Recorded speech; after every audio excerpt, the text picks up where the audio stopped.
What's going on, everybody? Hope you're all having a fantastic day today.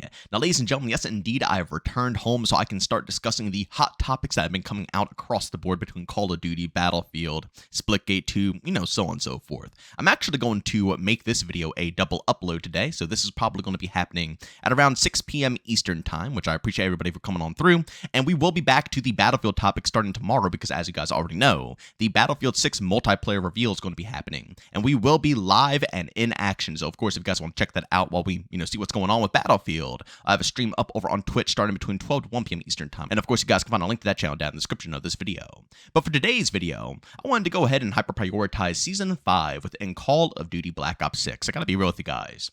I stopped playing Black Ops 6 after Season 4, mostly because of the lack of content, not a lot of fresh things coming into the game to keep me interested, the direction, especially the art direction that the game continuously takes, it just kind of, pushes me away further and further, and on top of all of that, the non-stop recycled content.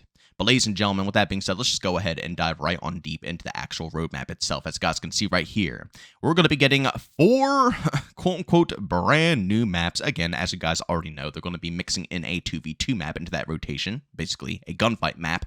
And sadly, when that happens, we're not going to be seeing that map in a true 6v6 rotation where you can use streaks and you can, have fun. So, as you guys already know my opinion on these maps, I don't really count them as 6v6. So basically, we're only going to have 3 brand new maps within Season 5. 2, I'm assuming, are going to be at the launch of Season 5, one of them being a remaster of WMD again, and then we're going to have another one, I think it's called Jackpot, which is going to be coming later down the road. And I'll be real with you guys, some of them look pretty cool, like Runway, for example. You can actually see the overhead view of the minimap, and it looks pretty dang solid. A lot of these maps, for DLC at least, have been more medium to large scale, although I will say I haven't seen any true large scale maps in Black Ops 6 barely at all, which is kind of a bummer. But a lot of the DLC maps have been more so medium based, which I am very thankful for, because all of the base maps in Black Ops 6 were absolute garbage, and it was because they were literally all the size of Shipment and Nuketown. It was just disgusting. So I'm very happy to see that Treyarch has continuously been, pumping out more medium-sized maps, and that right there has been some pretty consistent criticism I've had for them throughout the life cycle of Black Ops 6. Not criticism, but praise, I should say, because I've been pretty happy with all the DLC maps they've been introducing. But of course, there's always going to be a downside, and that is the lack of maps that are going to be introduced into this game within Season 5. Of course, just like with every other season. As I stated, the 2v2 map, we're not really going to go ahead and count that bad boy. Don't really play too much gunfight. I come to Call of Duty for 6v6 and using streaks. So realistically, we have Runway, we have WMD, and we have Jackpot. And WMD has been remastered. This is the 3rd time now. It might have been remastered beforehand, but I don't think it has. They remastered WMD and Black Ops 4, Black Ops Cold War, and here we are in Black Ops 6. Same thing with Firing Range. We had Firing Range remastered, and Black Ops 4, was it in Cold War? Actually, it might have not been in Cold War, but I know it was in Black Ops 4.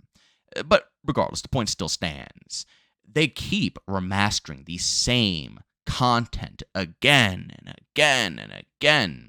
It's just so strange and odd to me. Black Ops 1 has some banging maps, some of the best maps in the whole Call of Duty franchise. And I swear Treyarch is allergic to over half of them. I personally think it's because if they were to go ahead and remaster Black Ops 1 maps in the current, generation of COD players, they would all complain about them. The maps were big, they were large. Let's be honest here. It took a lot of skill, a lot of thought process to be able to work these maps, run around them, and find action consistently. It's the same reason why COD players hate Battlefield. Yet they're all hyping up Battlefield 6, but we know dang well they're not going to last on it because of that exact reason. They hate having to run around and actually find ways to work the maps to benefit them in the long run. They want that instant action, that instant gratification of finding combat within 2 steps. So it's kind of a bummer, but man, it's so much missed potential. Like I said, Black Ops 1 had one too many bangers to be swept under the rug here, and it's kind of insulting if you ask me personally. But the remastered content doesn't end here, ladies and gentlemen, because again, as the next score streak that we're getting within Black Ops 6, I'll pan back over to the roadmap here. We're going to be going ahead and getting the crossbow. Again. We've used a crossbow in BO3. We've used it in BO4. Of course, there were specialist, bonuses to go ahead and use a crossbow, but still, we used them. Black Ops Cold War, we got the crossbow as a score streak, and here we are in Black Ops 6, we're getting it again as a score streak. Literally every score streak in Black Ops 6 that has been introduced has been nothing fresh or unique. There might have been one. I can't really remember off the top of my head because I'm so out of touch when it comes to COD now. Really, I have not touched Black Ops 6 in a hot minute. But between the death machine, the war machine, the combat bow, it seems like every single season it's the same rehashed garbage. I don't know what to say anymore. Genuinely, I don't know what to say anymore. It truly seems like COD, and I'm going to put this on the blame of having a yearly release cycle. It seems like COD just does not have any of that creativity, nor the time to be creative. When a game has to be pumped out every single year for this long, it's a little hard to think of cool ideas, so this is what you get. You get games that release every year that instead of trying to create new things to turn people up, they're just going to go ahead and use nostalgia to try to bring people back and milk them for as much as they can. I mean, seriously, guys, WMD, like I said again, a combat bow, so many things we have already seen. I would say we're only getting 2 maps within, the Black Ops 6 Season 5 at this point. And then for the weapons, we're getting a Bruin, we're getting an AUG, and we're also getting a Magnum. So, and a lot of people have been asking for the pistol, so that's great and all. But seriously, as I stated before, I feel like that should have been there at day one, the Magnum. And when it comes down to the Bruin and the AUG, don't get me wrong, it's not like it's the end of the world, and I'm glad that they're giving the AUG the base, reticle that it usually has, that really dope scope. Although you could do that in the past, you could equip that scope, but this one seems to be the default scope. But it's tiny little things like that the devs try to, claim is new. It's like they add in the AUG, they put on the default scope like that, and that's going to be the new version because the previous one didn't have it on by default and you had to attach it on with an attachment. That's going to be the differences that makes this one so fresh, new, and unique. Ladies and gentlemen, we are hitting a very dry point in Call of Duty history. And honestly, it is just so depressing to see. We see no freshness, we see no uniqueness, we don't see anything different. We have so many maps in this franchise that could be remastered that people will love. They refuse to touch them. They keep remastering the same stuff. So many cool score streak ideas that they could go ahead and put together, but instead, why not remaster the same stuff that we see all the time? Even down to the names of these games. Black Ops, Modern Warfare. The only development team that really, goes out of bounds and tries to change up the name of, some of these franchises is Sledgehammer when it comes to Vanguard and World War II and Advanced Warfare. Infinity Ward tried it a little bit with Call of Duty Ghosts and Infinite Warfare, but I think the backlash on both those titles really pushed them away from doing such, and I don't even know, maybe it's Activision that is forcing them to stick with the Modern Warfare and Black Ops name because, again, they know how well it sells. But it just proves my point. There's nothing ever fresh within the franchise anymore. Absolutely no risk-taking. And when they do take risk, it's in the most awkward ways possible. Like, for example, again, when Infinity Ward removed the red dots off the minimap, like, who in the world asked for that?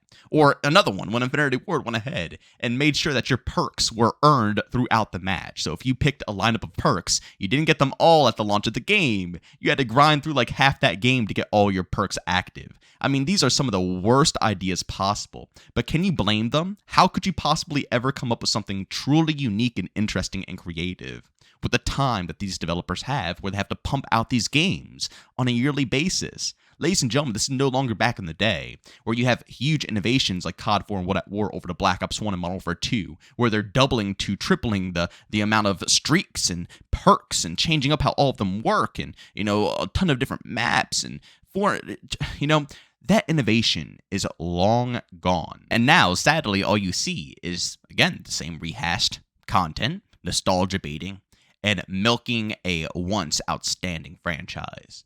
It's very sad. Some of these new generation COD games wouldn't be too shabby, but it's just all the horrible practices that Activision continuously pushes into them that ruins the overall enjoyment. So my summary of Season 5 already is, I don't even know if I'm going to bother hopping in. If it's just a bunch of content I've already played 1,000 times in the past, yeah, I could try one new map at the beginning of the season, right? Because obviously the other one is 2v2 and I don't care about gunfights. So yeah, I can hop in and play one new map, but playing WMD for the 3rd, 4th, 5th, trillionth time isn't really going to pull me back into the game. And then using the crossbow, which is going to be in a later event, so it's not even going to be at the launch of the season. Why would I even care to come back on through to use something that I've used, again, 1,000 times over? The only real reason to hop back in is, as I stated, one new map and, a couple of weapons to try out that we've already, again, used in the past. Everything we have already used in the past. It's just, man. It kills me. It kills me to see Call of Duty continuously take this path. But can I say I'm surprised? No, not even in the slightest. But ladies and gentlemen, as always, if you enjoyed today's video, leave a like. If you hate it, leave a dislike. Don't forget subscribing at that bell. I post your daily at 8 morning Eastern time. Everything between COD, Battlefield, Splitgate 2, Arc Raiders. You best believe you'll hear about it all here. And again, if there's any hot topics, I'll try to double upload as well. We try to post as consistently as possible. And last but not least, if you guys are interested in my live streams, I will be streaming tomorrow when the Battlefield multiplayer reveal goes live. We'll probably be playing a mix of Battlefield 1 and 5 on stream. And then, of course, once the trailer goes live, we will watch that and also watch some of the gameplay that the content creators will be pushing out for the overall audience. So, of course, if you guys are interested in that, you can link that channel down in the description of this video. But as always, thank you for tuning in. I'll see you on the next one. Peace out.